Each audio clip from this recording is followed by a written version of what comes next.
What would you do if you discovered that some of the most feared soldiers in World War II were not trained in military academies or prestigious combat schools, but in the silent deserts and unforgiving mountains of the American Southwest? What if the deadliest marksmen who ever served under the Stars and Stripes learned to kill not from drill sergeants, but from their grandfathers, tracking deer through canyon shadows before they could even read? Tonight, we reveal 5 true stories of Apache snipers whose names were whispered in terror across the battlefields of Europe and the Pacific. Stories so disturbing, so brutally efficient, that the United States Army classified them for over 40 years. Before we begin, I need you to do something. Drop a comment telling me where you are watching from right now, your city, your state, your country. And if this channel has ever shown you something you did not know before, please subscribe. We need your help to keep exposing these hidden chapters of history that they never taught you in school. The year was 1942. The place, a small wooden building on the dusty grounds of Fort Huachuca, Arizona. Inside, 17 young men sat in absolute silence. They were not like the other recruits who flooded American military bases that summer. These men had skin the color of red clay. Their hair was black as obsidian.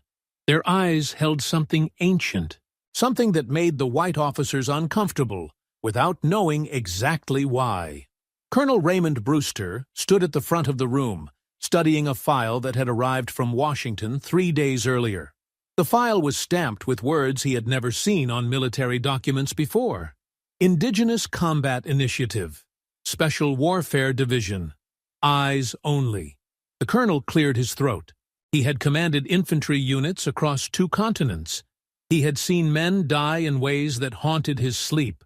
But something about these 17 silent figures made the hair on his arms stand upright. "Gentlemen," he said, though the word felt strange on his tongue, "you have been selected for a program that does not officially exist. What you do in the coming months will never appear in any newspaper. Your families will not receive medals. Your names will not be spoken at memorial services. But I can promise you this. The enemy will remember you. The enemy will fear you. The enemy will see you in their nightmares long after this war is over." The first name on Colonel Brewster's list was Chester Nez. But Chester was Navajo. And this story is not about the famous code talkers, whose legacy would eventually be celebrated. This story is about the men who worked in darkness, whose methods were too disturbing for public acknowledgement.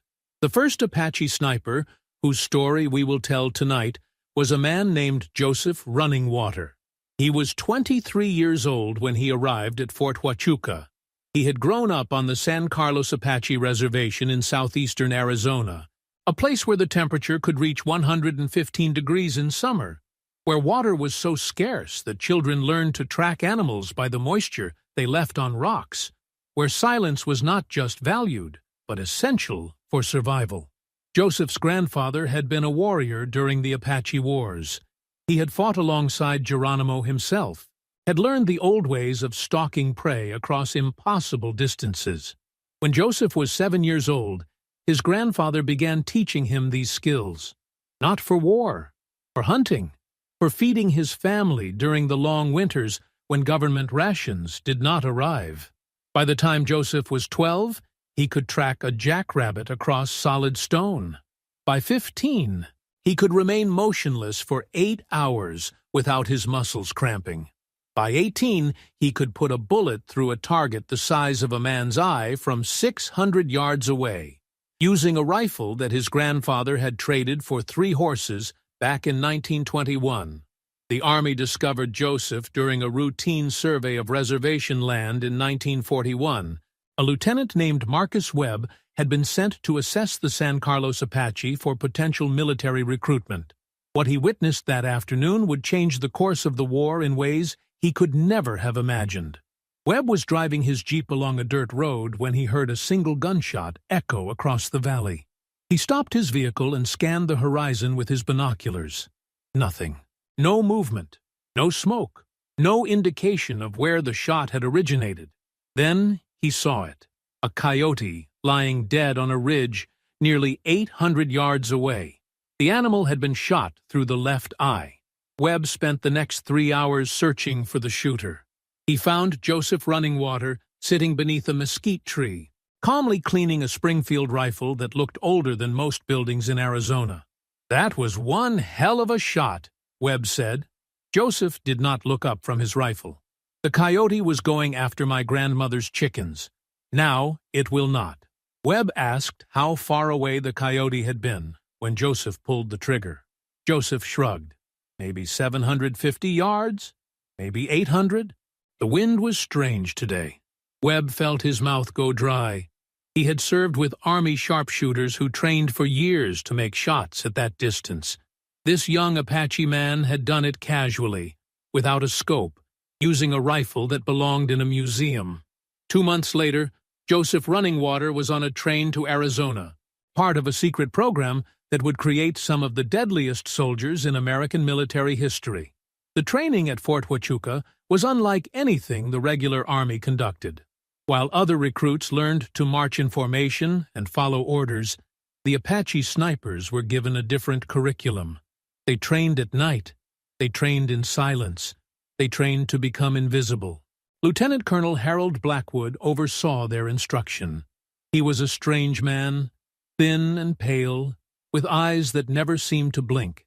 Before the war, he had been an anthropologist who studied indigenous hunting techniques across the American Southwest. Now he applied that knowledge to the art of killing. Blackwood understood something that most military commanders did not.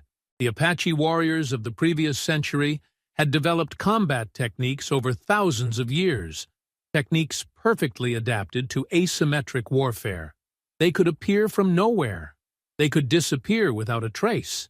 They could strike fear into enemies 10 times their number, not through superior firepower, but through psychological terror. The Apache snipers were taught to exploit this heritage. They learned to use the land itself as a weapon. They learned to wait with inhuman patience. They learned to kill without leaving evidence. Joseph Runningwater excelled in every aspect of the training, but it was his psychological profile that most interested Colonel Blackwood. During a series of interviews conducted in the 3rd week of training, Blackwood asked Joseph how he felt about killing enemy soldiers. Joseph was quiet for a long time. Then he spoke. "My grandfather told me a story once. He said that when Geronimo was young, Mexican soldiers came to his village while the warriors were away trading. The soldiers killed everyone.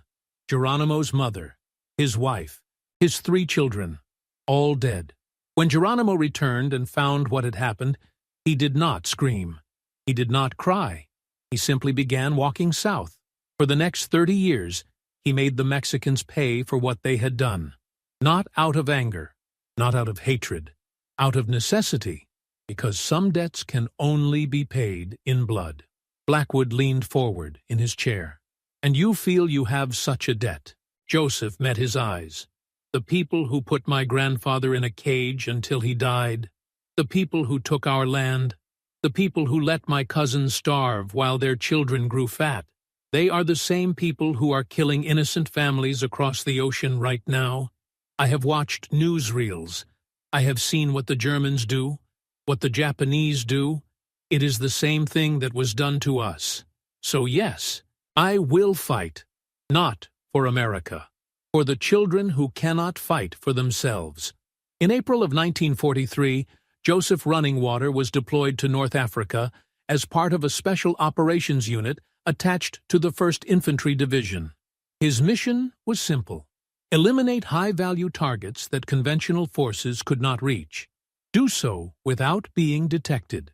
Leave no trace. His first assignment came 3 weeks after arriving in Tunisia. Allied intelligence had identified a German observation post hidden in the Atlas Mountains. The post was providing coordinates that allowed German artillery to devastate American supply convoys. 3 previous attempts to destroy the position had failed. 17 American soldiers had died trying. Joseph studied the terrain for 6 days. He observed the German position through a telescope he had modified himself, noting the rotation of guards, the timing of supply deliveries, the placement of defensive fortifications. On the 7th day, he began moving.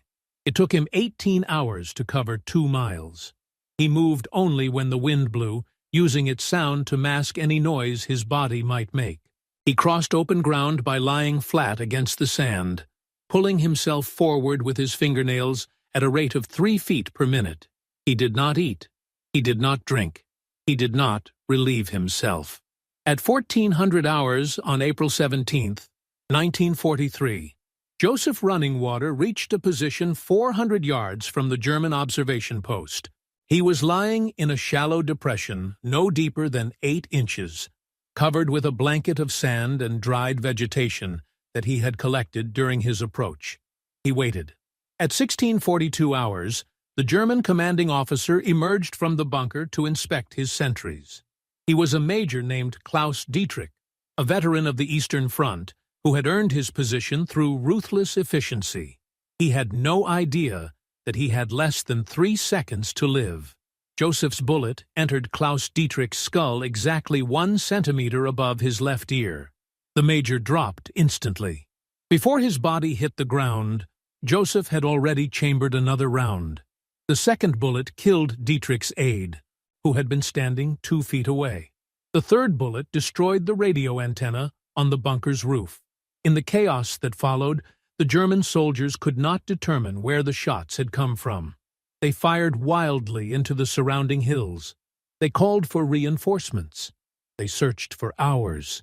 They never found Joseph Runningwater. By the time the sun set that evening, he was already 3 miles away, crawling through a dry riverbed toward the American lines. The official Army report credited the destruction of the observation post to an airstrike.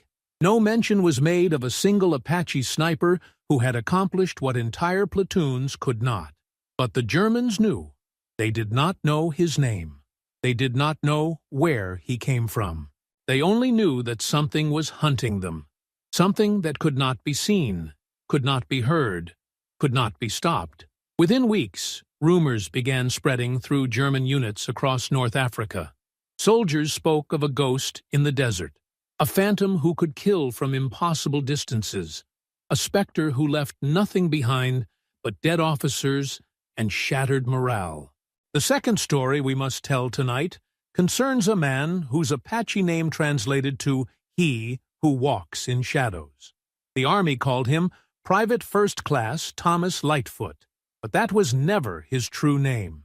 His true name was Sacred, given to him by his grandfather during a ceremony that the United States government had made illegal 30 years before his birth.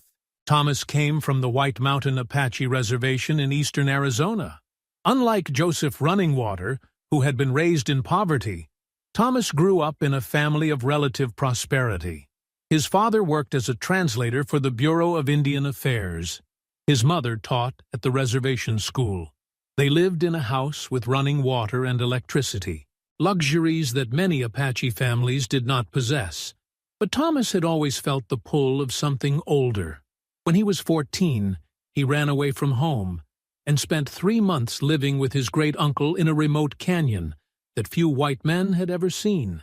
There, he learned the ancient ways. He learned to read the land like a book. He learned to move like water flowing downhill, always finding the path of least resistance. He learned that patience was not merely a virtue, but a weapon. When Thomas returned home, his parents barely recognized him. He had left as an awkward teenager. He returned as something else, something that made people uncomfortable when they met his eyes. Thomas enlisted in the Army 2 days after Pearl Harbor. He did not do so out of patriotism. He did so because he had dreamed of the war 3 weeks before it began. In his dream, he had seen fire falling from the sky. He had seen ships breaking apart. He had heard the screams of dying men. And he had seen himself walking through the flames, untouched, moving toward a destiny he did not yet understand. The recruiters at the Phoenix Induction Center did not know what to make of Thomas Lightfoot. He passed every physical examination with perfect scores. His marksmanship tests were so impressive that the examining officer initially suspected he was cheating. But it was his psychological evaluation that raised the most concerns. When asked why he wanted to join the army, Thomas replied that he had been shown his purpose by powers that the evaluating officer would not understand. When asked if he feared death, Thomas said that death was not something to be feared, but something to be danced with, like a partner in a ceremony. The evaluating officer wrote in his report that Private Lightfoot displayed characteristics consistent with possible delusional thinking, but also demonstrated exceptional aptitude for specialized combat roles. He recommended further assessment. That assessment came at Fort Huachuca, where Thomas joined Joseph Runningwater and 15 other Apache recruits in the Indigenous Combat Initiative. Thomas's training reports read like something from a supernatural thriller. During a night navigation exercise, he completed a 12-mile course through unfamiliar terrain in under 4 hours, arriving at the destination before the instructors who had set out 2 hours earlier. During a camouflage evaluation, he remained hidden for 72 hours in an area that was searched by 3 separate teams with dogs. During a stress resistance test, he maintained a resting heart rate of 52 beats per minute, while instructors fired live ammunition within 3 feet of his position. But it was Thomas's final training exercise that cemented his legend. The scenario was simple. Thomas would be given a 12-hour head start. A company of 200 soldiers would then attempt to track him through the Arizona desert. If they captured him within 7 days, he would be reassigned to a standard infantry unit. If he evaded them, he would graduate to special operations. On the first day, the trackers found his initial camp. They found footprints leading southeast. On the second day, they found another camp, more footprints, signs of a fire. On the third day, they began to realize something was wrong. The footprints were leading them in circles. The camps had been staged. They had been following a ghost. What the trackers did not know was that Thomas Lightfoot had never gone southeast at all. He had gone north, then doubled back, then hidden himself in a location so obvious that no one thought to check it. For 5 days, Thomas Lightfoot lived inside the training headquarters itself. He slept in a supply closet during the day. He ate from the mess hall at night when only a single cook remained on duty. He listened to the briefings where officers discussed their search strategies. He even attended a morning formation, standing at the back of a group of maintenance workers, wearing a uniform he had found in a laundry basket. On the 7th day, Thomas walked into Colonel Blackwood's office and sat down in the chair across from his desk. "The exercise is over, sir," he said. "I win." Colonel Blackwood stared at him for a very long time. Then he began to laugh. Thomas Lightfoot was deployed to the Pacific Theater in September of 1943. His specific mission was to infiltrate Japanese positions on islands across the Central Pacific, gather intelligence, and eliminate targets that threatened planned American operations. His first major assignment came on an island whose name remains classified to this day. American forces were preparing to land, but reconnaissance had identified a heavily fortified Japanese bunker complex that overlooked the primary landing beach. Conventional bombardment had failed to destroy it. A direct assault would cost hundreds of American lives. Thomas was inserted by submarine 3 nights before the scheduled invasion. He swam 2 miles to shore in complete darkness, carrying only a knife, a pistol, a rifle wrapped in waterproof canvas, and 3 days of rations. What happened over the next 72 hours would become one of the most controversial episodes of the Pacific War. On the first night, Thomas infiltrated the outer perimeter of the Japanese defenses. He killed 2 sentries without making a sound, using a method his great-uncle had taught him that involved pressing specific points on the neck. The bodies were hidden so effectively that they were not discovered until after the war ended. On the second night, Thomas entered the bunker complex itself. He moved through tunnels that had been dug into the volcanic rock, passing within inches of sleeping Japanese soldiers. He mapped the entire defensive network. He identified the command center. He located the ammunition storage areas. On the third night, Thomas did something that the official records do not describe, but which survivors on both sides would later speak of in hushed, terrified voices. He did not simply destroy the bunker complex. He did not simply kill the commanding officers. He created a scene of such carefully orchestrated horror that when American forces arrived the following morning, many of them refused to enter the tunnels. The Japanese soldiers who survived that night did not surrender. They did not fight. They sat in their positions, staring at nothing, responding to nothing, as if their minds had simply shut down. Military psychiatrists who examined them later would use terms like acute psychological trauma and combat-induced catatonia. But one Japanese sergeant, interviewed decades after the war, offered a different explanation. "A demon came for us that night," he said. "Not a man, a demon. It moved through the darkness like smoke. We heard no footsteps. We heard no breathing. We only heard the sounds our comrades made as they died.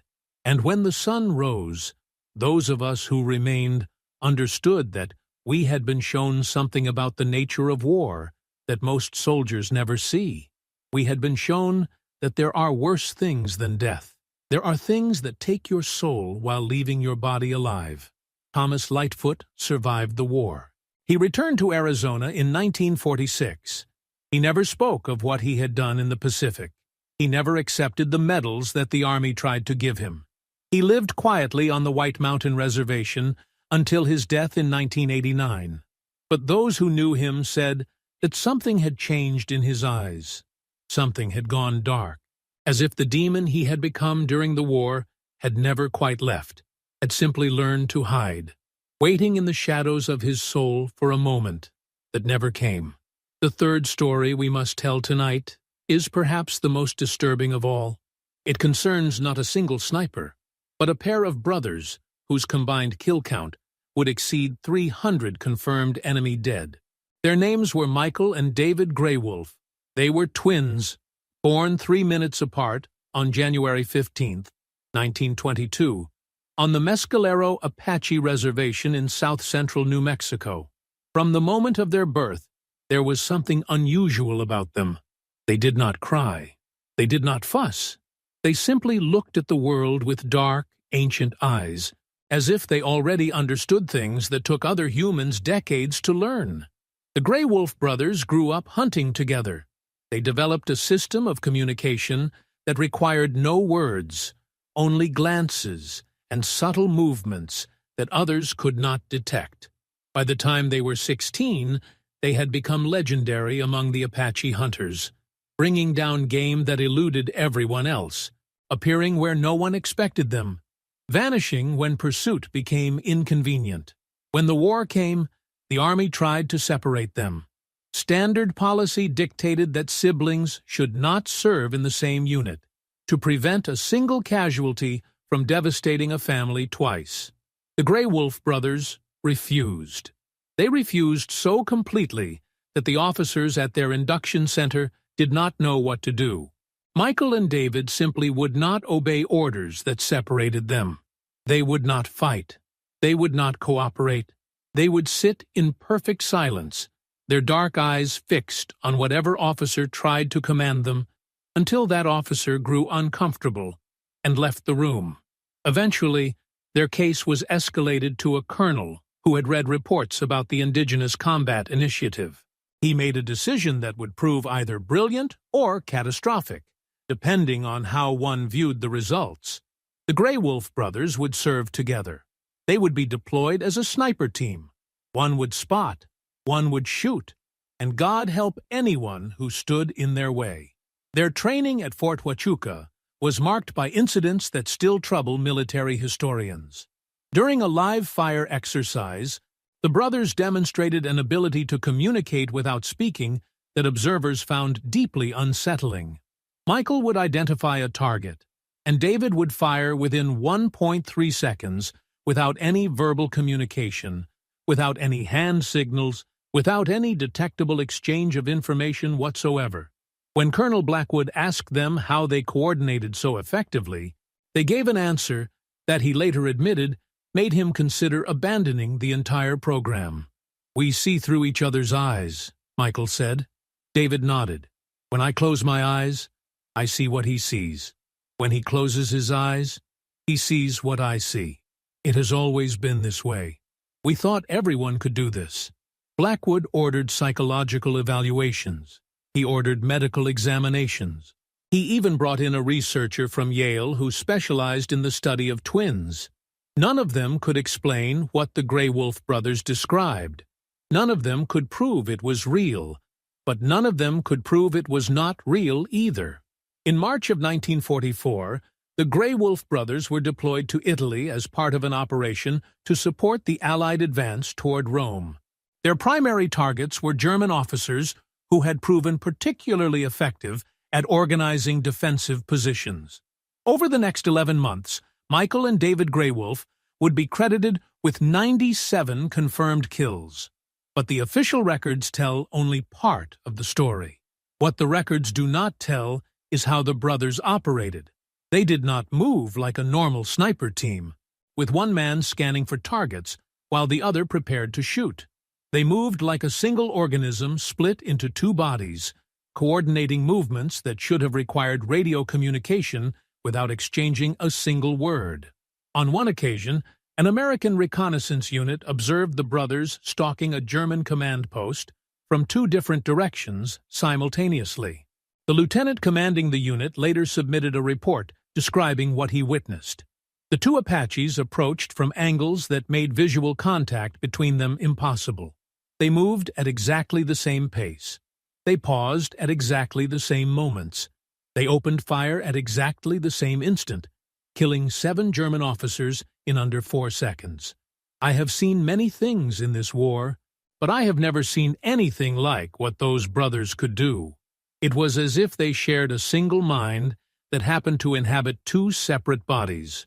But it was an incident in September of 1944 that would cement the Grey Wolf brothers' reputation as something more than exceptional soldiers. A German sniper had been terrorizing American positions near the town of Firenzuola. Over 3 weeks, he had killed 17 American soldiers, including 2 officers. His position was unknown. His pattern was unpredictable. Standard counter-sniper tactics had failed completely. The Grey Wolf brothers were brought in to solve the problem. What happened next was documented by a military photographer who had been embedded with the unit. His photographs would later be classified and hidden in archives that remain sealed to this day. The brothers did not search for the German sniper. They did not set traps. They did not implement any of the standard counter-sniper protocols. Instead, they sat down on opposite sides of a clearing, facing each other, and closed their eyes. For 6 hours, they did not move. They did not speak. They barely seemed to breathe. Then, as the sun began to set, both brothers opened their eyes at exactly the same moment. They stood up. They picked up their rifles. They walked in different directions without exchanging a word. 23 minutes later, a single shot rang out across the valley. The German sniper fell dead from a church bell tower nearly 800 yards away. When asked how they had found him, Michael Grey Wolf offered an explanation that the reporting officer refused to include in his official summary. "We did not find him," Michael said. "We invited him. We showed him visions of easy targets. We made him see what we wanted him to see. And when he moved to take his shot, we were waiting." The officer pressed for clarification. "What do you mean? You showed him visions?" Michael smiled. It was not a pleasant smile. "Our grandfather told us stories about the old warriors," he said.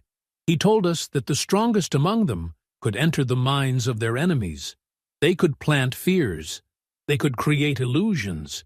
They could make men see things that were not there, and miss things that were right in front of them. We always thought these were just stories, until we discovered that they were not." After the war, the Grey Wolf brothers returned to the Mescalero Reservation. They never married. They never had children. They lived together in a small house on the edge of the tribal lands, rarely venturing into town, rarely speaking to anyone outside their immediate family. But visitors to the reservation reported strange occurrences near their property. Hunters would become lost in areas they had navigated since childhood. Animals would refuse to approach within a mile of their home, and on certain nights, when the wind blew from the mountains, people claimed to hear sounds coming from the brothers' house. Sounds that might have been chanting, sounds that might have been screaming, sounds that no one had the courage to investigate. Michael Greywolf died in 1978. David died exactly 3 minutes later, just as he had been born 3 minutes after his brother. The attending physician could find no medical explanation for David's death.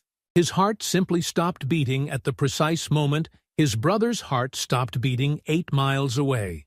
When local authorities entered their home to clear it for sale, they found something that has never been adequately explained. Every wall was covered with photographs, hundreds of photographs, perhaps thousands. All of them showed German soldiers. All of them had been taken during the war, and every single photograph had a bullet hole precisely in the center of the forehead, as if someone had shot through the image into the face behind it. The photographs were burned. The house was demolished. The land was declared unsuitable for development. Some secrets are better left buried. Some stories are better left untold. But tonight, we are not interested in what is better. We are interested in what is true. And the truth about the Apache snipers of World War II is that they were not simply soldiers. They were something older, something darker, something that modern warfare had forgotten existed until it desperately needed to remember. The fourth story brings us to a man whose name was Raymond Stonehorse, though the enemies he hunted came to know him by a different name entirely. They called him the Wind That Kills. Raymond was born in 1919 on the Jecarilla Apache Reservation in northern New Mexico. His childhood was marked by tragedy. His mother died giving birth to him. His father was killed in a mining accident when Raymond was 7. He was raised by an elderly aunt who worked 14-hour days in a white man's kitchen just to keep him fed. But Raymond's aunt had a secret. She was one of the last living practitioners of an ancient Apache discipline that had no direct translation in English. The closest approximation might be breath mastery or wind communion. It was a technique that allowed adepts to control their breathing so completely that they could become functionally invisible to human perception. The science behind this technique remains poorly understood even today.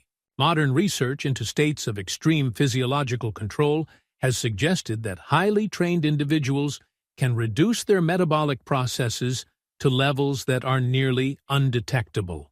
Their heartbeat slows, their body temperature drops, their electromagnetic signature diminishes. They become, for all practical purposes, invisible to the unconscious, scanning that human brains constantly perform to detect potential threats. Raymond Stonehorse's aunt began teaching him this discipline when he was 9 years old. By the time he joined the army at 23, he had mastered techniques that military scientists would spend decades trying to replicate. His training at Fort Huachuca was marked by a single incident that defined his future role. During a routine camouflage exercise, Raymond was instructed to hide himself in a designated area while a team of instructors searched for him. The rules were simple. If they found him within 2 hours, he failed. If he remained hidden, he passed. 2 hours passed, then 4, then 8. By the 16th hour, Colonel Blackwood himself had joined the search. He brought dogs. He brought thermal imaging equipment that had been borrowed from an experimental army program. He brought 20 additional soldiers who formed a line and walked shoulder to shoulder across every inch of the search area. They found nothing. On the 24th hour, Blackwood ordered the exercise terminated. He announced over a loudspeaker that Raymond had passed and should reveal himself. Nothing happened. For 3 more hours, they searched. They called his name. They fired signal flares. They considered the possibility that he had somehow left the search area entirely. Then, as Blackwood stood in the center of a clearing, reviewing his notes, Raymond Stonehorse rose from the ground less than 3 feet away from him. He had been there the entire time. He had been lying in a depression so shallow it was barely visible. He had covered himself with dust and dead vegetation that perfectly matched the surrounding terrain. He had controlled his breathing so completely that 3 search dogs had walked directly over him without detecting anything unusual. "How long could you have stayed there?" Blackwood asked, his voice barely above a whisper. Raymond considered the question. "As long as necessary," he said. "Time moves differently when you are not breathing." Raymond Stonehorse was deployed to the European theater in June of 1944, just days after the Allied landings at Normandy. His mission was unique among the Apache snipers. He was not assigned to kill specific targets. He was assigned to create fear. Military psychologists had determined that the German army's greatest weakness was its rigid hierarchical structure. German soldiers were trained to follow orders without question. When their officers died, they often became confused, indecisive, incapable of adapting to changing circumstances. Raymond's task was to exploit this weakness in the most psychologically devastating way possible. Over the next 4 months, he killed 37 German officers across the Normandy region. But the manner in which he killed them was what terrified the enemy. He never left a trace. No bullet casings, no footprints, no physical evidence that a human being had been present. Officers would simply fall dead in the middle of briefings, in the privacy of their quarters, in vehicles moving at highway speeds. The only common element was that every single victim had been shot through the precise center of the forehead, from distances that sometimes exceeded 1,000 yards. German intelligence began to believe that they were facing not a sniper, but some new American weapon. A guided bullet, perhaps. A remote-controlled assassination device. Something that explained how targets could be hit under circumstances that seemed to make human involvement impossible. They were wrong. There was no weapon. There was only Raymond Stonehorse, lying motionless in positions that no one thought to check, waiting with inhuman patience for the perfect moment to strike.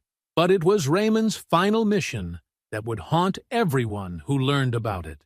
In October of 1944, Allied intelligence identified a German general named Heinrich Vogt, who was organizing a counteroffensive that threatened to delay the liberation of France by months.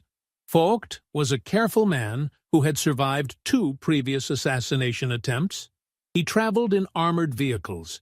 He slept in fortified bunkers. He never appeared in public without a screen of bodyguards. Raymond was given 2 weeks to eliminate him. What happened during those 2 weeks was documented in a classified report that was not declassified until 2014, and even then, several pages remained redacted. Raymond infiltrated the German headquarters compound on the 3rd day. He spent the next 11 days inside enemy territory, moving only at night, eating only what he could forage from garbage cans without detection, sleeping in spaces so confined that a normal person would have suffocated. On the 14th day, he found his opportunity. General Vogt was conducting a private meeting in his personal office. 4 bodyguards stood outside the door. 2 more guarded the windows. A patrol walked the perimeter every 15 minutes. Raymond shot him through a gap in the curtains that measured less than 2 inches wide. The bullet traveled 640 yards through 3 separate buildings before striking Vogt in the exact center of his forehead. The bodyguards never heard the shot. The patrols never saw the muzzle flash. By the time the general's body was discovered, Raymond Stonehorse was already 4 miles away, moving through a drainage pipe that would eventually lead him back to Allied lines. The German counteroffensive collapsed within 3 weeks of Vogt's death. But the most disturbing aspect of Raymond's story was not the mission itself. It was what happened afterward. When Raymond returned from Europe in 1945, the Army conducted extensive debriefings to document his techniques. During one session, an interviewer asked him to describe the mental state he entered when lying motionless for extended periods. Raymond was quiet for a long time. Then he spoke. At first, he said, "You are still yourself. You are aware of your body. You feel hunger. You feel discomfort. You feel time passing. But after a while, something changes. You begin to dissolve. Your boundaries become unclear. You cannot tell where your body ends and the earth begins. You cannot tell where the present ends and the past begins. And if you stay there long enough, you start to see things, not hallucinations, real things. Things that happened in that place before you arrived. Things that will happen after you leave. Time becomes thin. You can see through it, like looking through dirty glass." The interviewer asked if this frightened him. Raymond's answer was not recorded. The transcriptionist noted only that Private Stonehorse became visibly distressed, and the session was terminated at his request. Raymond Stonehorse died in 1967. The official cause of death was listed as complications from pneumonia, but family members who visited him in his final days reported that he seemed to be having conversations with people who were not there. He spoke of seeing the faces of the men he had killed. He spoke of doors that had opened and could not be closed. He spoke of something waiting for him that he had first glimpsed during those long hours of stillness in the forests of France. His last words, according to his niece, who was present at his death, were a phrase in Apache that she could not translate. When she later asked an elder what the words meant, the elder's face went pale. "He was telling them that he was ready," the elder said. He was telling the spirits that had come for him that he would not run anymore. He would go with them to whatever waited on the other side. And so we come to our fifth and final story, the story of a woman whose existence the United States Army denied for over 60 years. A woman whose name was erased from every official document. A woman who may have been the deadliest sniper in American military history. Her Apache name was She Who Sees Beyond. The Army called her Mary Thundercloud, but among the enemies she hunted, she earned a name that would echo through the corridors of history in ways that no one could have predicted. They called her the Ghost Mother. Do you want to know why? I need you to be sure, because what I am about to tell you is not simply disturbing. It is not simply frightening. It is the kind of truth that changes how you see the world. The kind of truth that makes you understand why some files remain classified forever. The kind of truth that the men who fight wars would give anything to forget. Tell me you are ready. Drop a comment below. Subscribe if you want to learn what no one else will tell you. And then we will continue. But before we do, I need to remind you of something important. In a world filled with darkness, there is still light. In a world filled with evil, there is still good. These stories I tell you are not meant to glorify violence or celebrate death. They are meant to show you the truth about what human beings are capable of, both the terrible and the transcendent.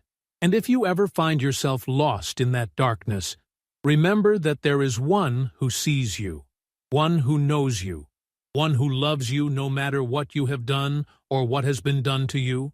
His name is Jesus Christ, and he is waiting for you to call upon him. Now, let us continue. Mary Thundercloud was born in 1920 on the Fort Apache Reservation in eastern Arizona. Her birth was surrounded by omens that the elders spoke of for decades afterward. The night she was born, 3 stars fell from the sky in rapid succession.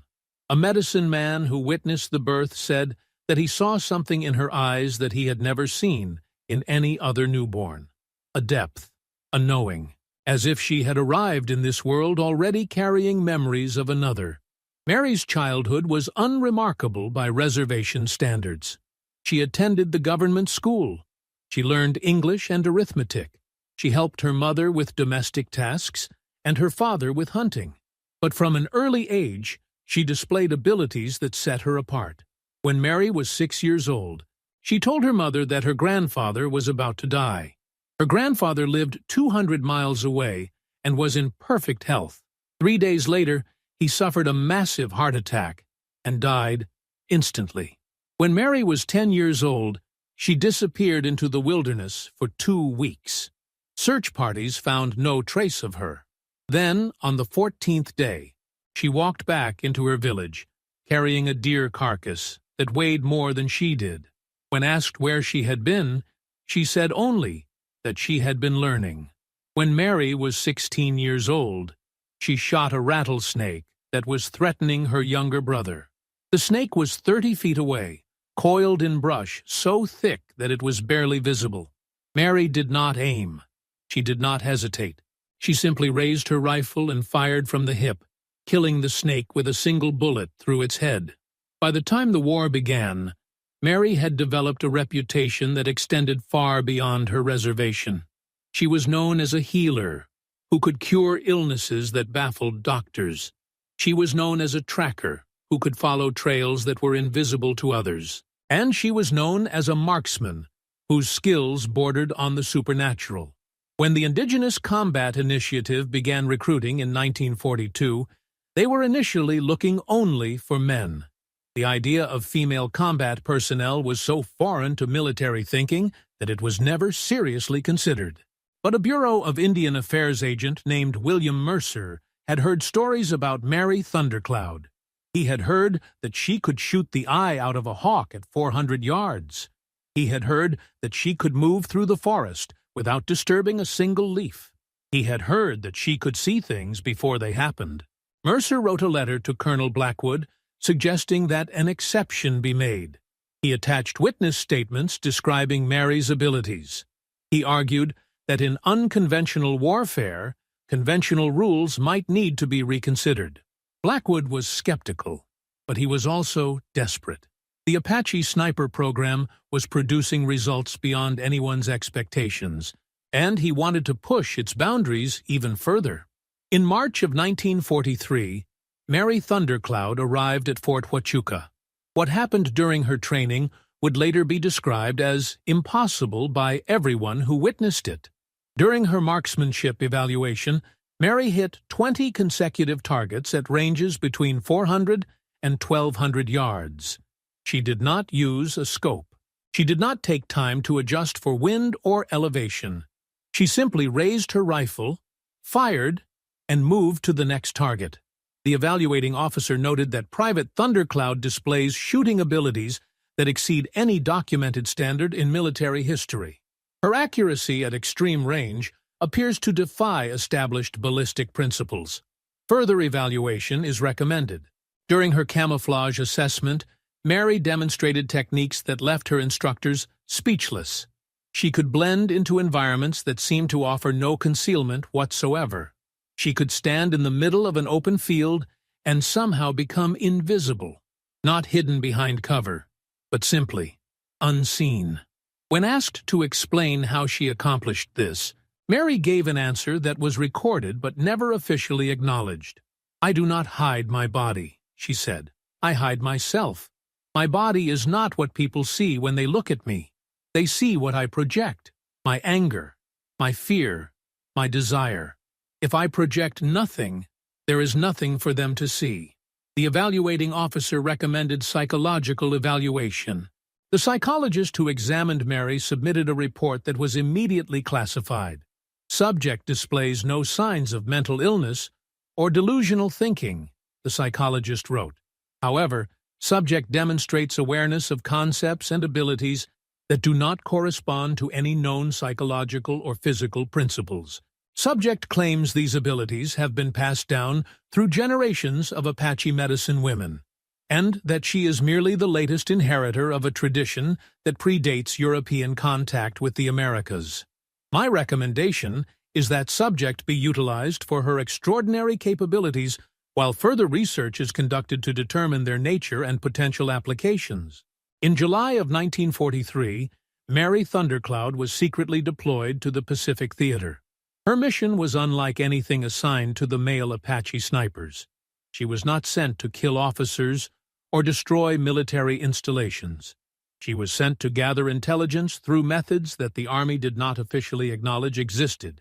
What those methods were remains partially classified even today.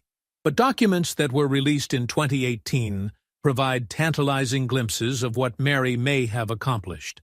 According to one report, Mary penetrated a Japanese command bunker on the island of Saipan and spent 36 hours observing operations without being detected. When she returned to American lines, she provided detailed information about enemy troop dispositions, supply routes, and planned defensive strategies. The information proved accurate in every detail. The commanding officer who received her report asked how she had obtained such comprehensive intelligence without being discovered. Mary's reported answer was, "I watched from where they could not see me." When asked to clarify what she meant, she said, "There are places in every building where the light does not reach, where the air does not move, where time passes differently. I went to those places and watched." The officer filed her response under unclear methodology and recommended her for commendation. But it was Mary's actions during the Battle of Okinawa that would earn her the name Ghost Mother. In April of 1945, American forces were engaged in brutal combat for control of the island of Okinawa. The fighting was among the bloodiest of the Pacific War, with casualties mounting on both sides. Mary was attached to a Marine reconnaissance unit tasked with identifying Japanese defensive positions in advance of major assaults. During one such mission, she encountered something that changed her forever.